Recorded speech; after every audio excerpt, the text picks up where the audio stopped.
Hello? Like a family portrait type operation. Hello? These all yours, Roo, or some of yours, Goody? Yeah, three of mine home. We'll play it. Now, Roo, the stand, just while you're on kids, how many? It's got 8,000, I think, can get where your sort of section off. So you only get the immediate family in at your stand. No, I said we've got 4. This is Rosie. Everyone, put your hand up, Rosie. She's always the last to go to bed. She's only 3. She's going well. Sophie, put your hand up.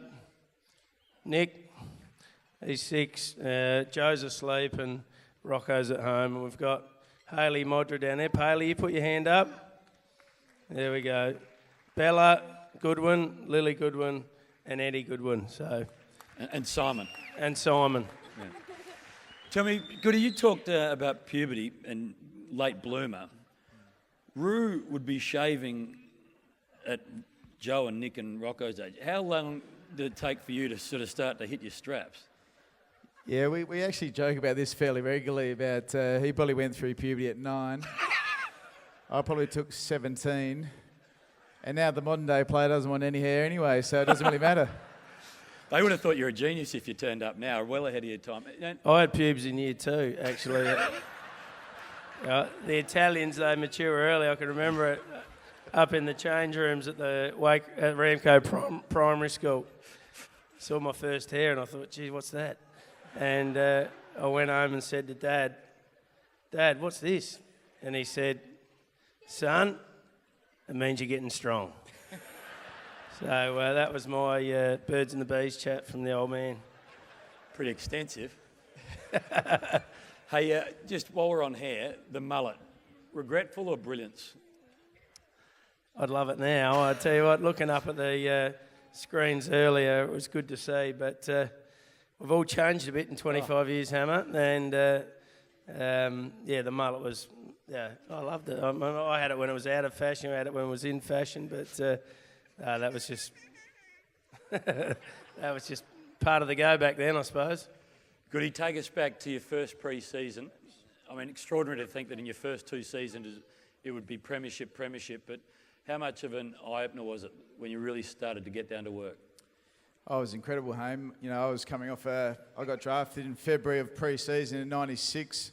Didn't really train much throughout the year, had a back injury, and then in 97, Neil Craig, obviously Blighty came in, and Neil Craig came in as fitness coach, and I think we started on the 1st of October, which was the Monday after the grand final, and my first ever pre-season, we had 13 weeks of road running, which was incredible, really, to think about that we'd actually spend 13 weeks on the road with no balls until after Christmas. And I actually ran into Neil Craig the other day and I said to him, can you believe that you did 13 weeks of road running with us?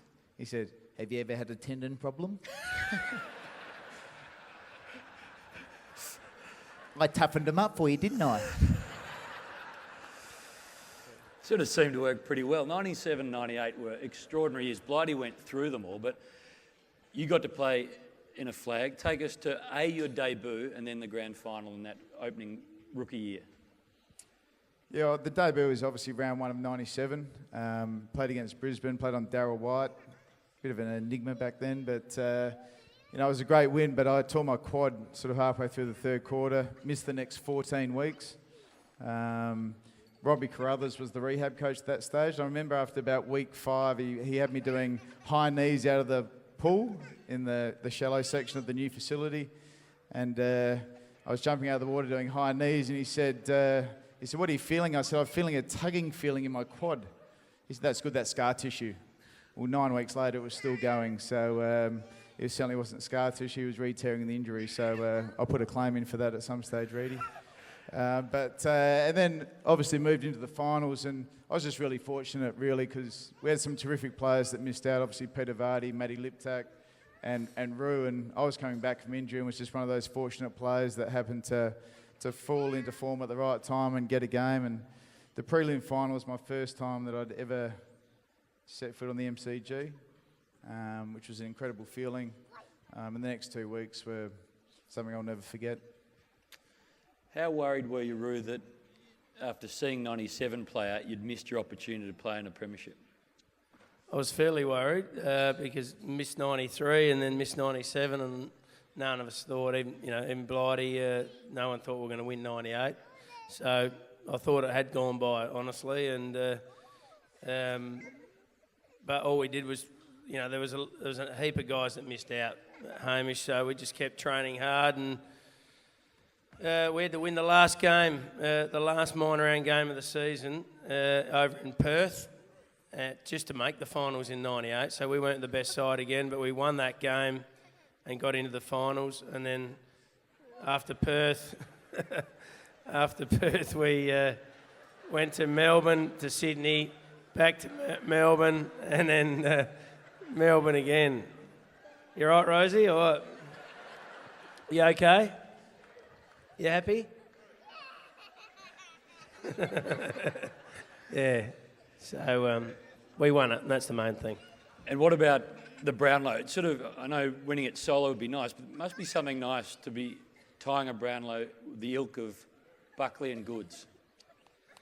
I dreamed of winning a Brownlow when I was a kid, and you never think you're going to do it, and even after you do it, you don't think you should be called a Brownlow medalist. It was a great night. The footy club always used to, for whatever reason, catch a 8 or 9 o'clock flight in the morning. We get into Melbourne about 10:30, get at the hotel.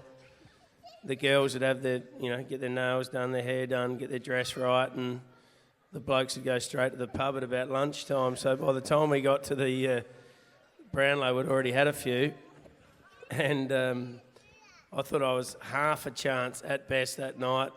And then I didn't get votes in a couple of games early, Hamish, so I thought I'd crack in a little bit. And then I got some votes when I shouldn't have got them, and then they mic'd me up. And then I was up on stage with it. And it was all went quick. It was a great night. And back at Wakery, my old man, who didn't mind having a good time as well, I think they had a party back at his house until about 3 in the morning, and then I think he had to be on the tractor at 6, and he was, I think he fell asleep driving the tractor actually and put it through a fence. So yeah, he did. True story. I think he lost his job too actually after that. But it was a good night, and good fun winning the Brownlow. Yeah. How is it now when you go to the Brownlow? The Brownlow medalists have a sort of a pre-dinner drink together. Oh, Rosie. Hey, Rosie, come here. Come over here. How is it the night of the Brownlow now, and all the Brownlow medalists go into a room together? It must be quite surreal. It is. It's good. I usually take someone different each year because Sarah never wants to come, so I usually take Scratcher or Horves or someone different from Port Augusta or Wakery or wherever, and that, they love it as much as anything. But to mix with those sort of guys is special every year, and it's a good night on the calendar. But you never feel like you should be there, Hamish, to be quite honest. But nothing's better than the Premiership. The Premiership is what you play for, and that's what I'm extremely grateful to play in the Crows Premiership in '98. Goody, showdowns. If you're not from South Australia, you don't quite, I don't think, understand what they mean and how acidic the two clubs are between each other. I remember going to my first showdown. It was sort of so tribal. As a player, how is it? It's probably the most intense rivalry you could get, and I think you're right. The people in Victoria don't appreciate how strong that rivalry is, and it's a game that you just want to play in. It's a game that you want to win, and it's a game that you want to compete your hardest in, and it's as close as a final as you can get. And that rivalry just lives with you, and it's a team that you just want to beat, the mob down the road. Just on showdowns, Ramsgate.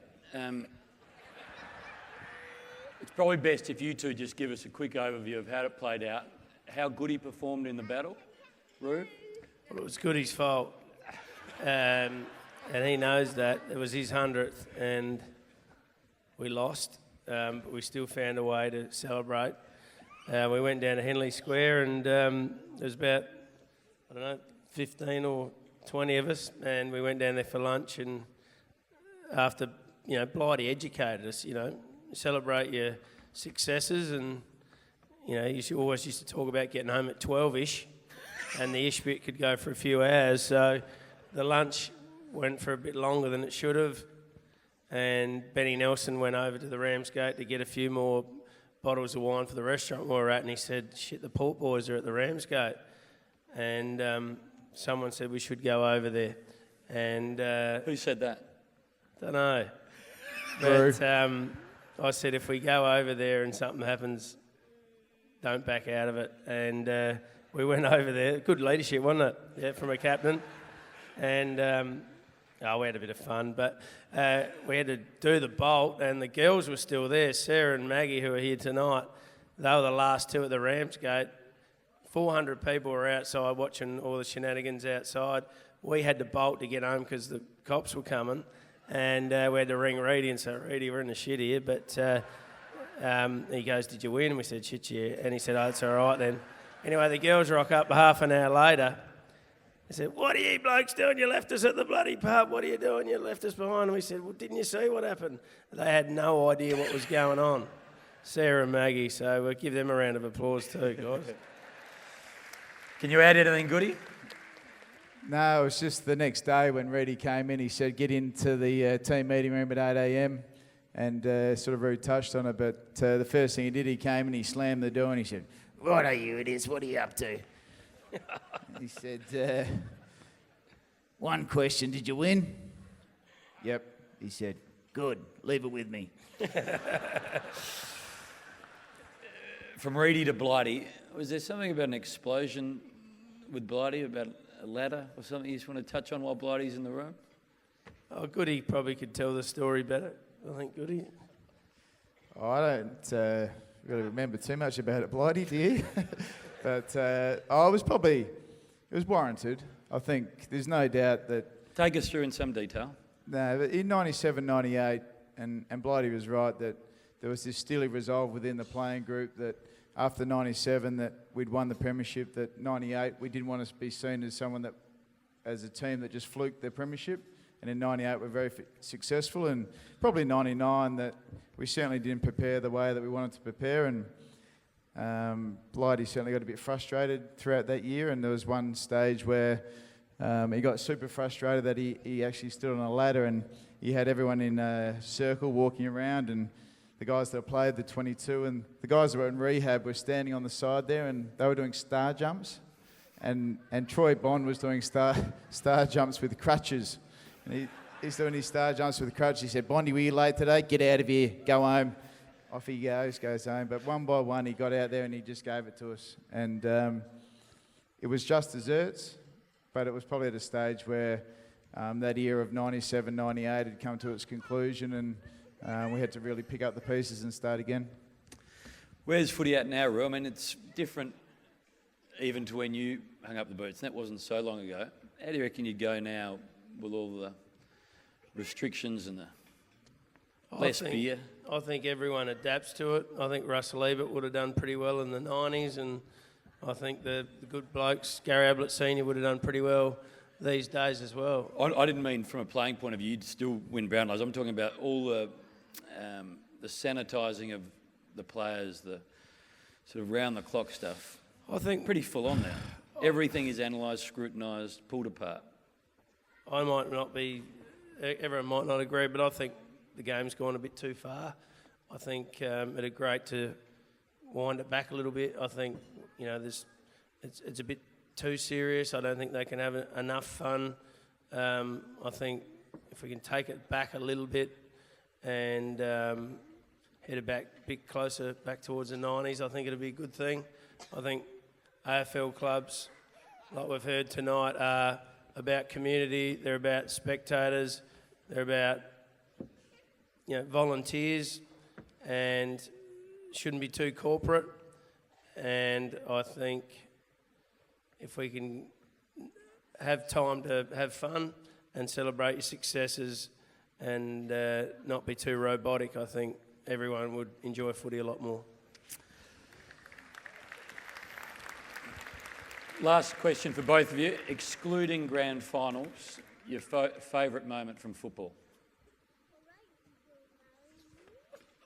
Probably beating Port in the showdown in the final. It was, that was built up that game as something that's obviously coming off a loss, but they were pretty cock-a-hoot going into that game, and for us to stand up and beat them by 86 points was something pretty special. Back in the 90s, you used to do play concerts, and in 98, I reckon we had a one after the end of round 22, and for some reason I thought it was a good idea to come back to my place afterwards, and Mods thought he'd let off a few fireworks in my street at Lockleys, and I just thought it was a matter of if, not when, the cops were going to rock up. Mods was letting off fireworks between his legs and shooting them down Autumn Avenue in Lockleys, but that was probably a bit of a highlight, wasn't it, Mods? That you didn't kill anyone or yourself, and we got away with it and won the flag 4 weeks later. So plenty of highlights, but lots of fun along the way. Sorry, just last one. Are you still good in all the pubs with Roo, living in a different state that he's doing the work? He's kicked me out of a couple, but I'm left in one. So left in the Port Lincoln. So he's winding me up quickly. You've done well. You've got 5 kids, the breakfast radio, or the afternoon. Is it breakfast or afternoon over here now? You've changed it. I think 4:30 is breakfast. Yeah, I've got to get up in the morning. Okay, you've got the directorship, you've got the pubs. How are you managing all this? I'm going all right. I'm a bit tired at times, but you got to pack as much in as you can. We're having a lot of fun. And as I said, I want the Crows to do really well. I want our family to do well, and want to have as much fun with my mates and family members as I can in the meantime. You've played well, you're living well, both of you. Great to have you here. Thanks for everything you've done for the club. Ladies and gentlemen, 2 of the very, very best, Mark Ricciuto and Simon Goodwin.